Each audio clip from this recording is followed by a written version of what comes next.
నేను సంవత్సరం కిందనే కాంగ్రెస్ పోయిందని పేపర్లలో మీడియాలో మాట్లాడడం కాదు. నీ కార్యకర్తలు కూడా నిన్ను అసహించుకుంటున్నారు. కాంగ్రెస్ కార్యకర్తలు రాజీనామా చేయమని చెప్పేసి అన్నా కూడా ఈ రోజు నువ్వు సిగ్గు శరం లేకుండా సొంత పార్టీలు రాజీనామా చేయమన్నా కూడా నిమ్మకు నీరెత్తినట్టుంటున్నావు.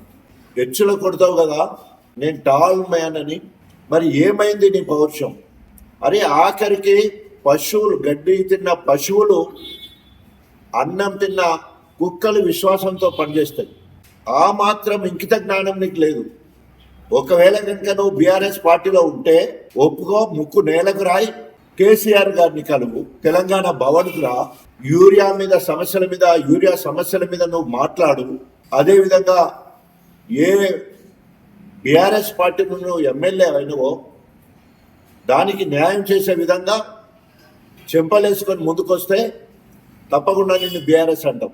కానీ తెల్లారి ఇస్తే కేసీఆర్ని తిడతావు, కేటీఆర్ గారిని తిడతావు, హరీష్ రావు గారిని తిడతావు, బీఆర్ఎస్ ప్రభుత్వాన్ని తిడతావు. మళ్ళీ ఇంకా ఏ ముఖం పెట్టుకొని ఈరోజు గణపూర్ నియోజకవర్గంలో తిరుగుతున్నావు? అరే నా నోటికాడి బుక్కను లాక్కున్నావు కదా. కాంగ్రెస్ పార్టీ ఇందిరా కంచాన్ని గుంజుకున్నావు కదా నువ్వు. నీకు పుట్టగతులు ఉండవు.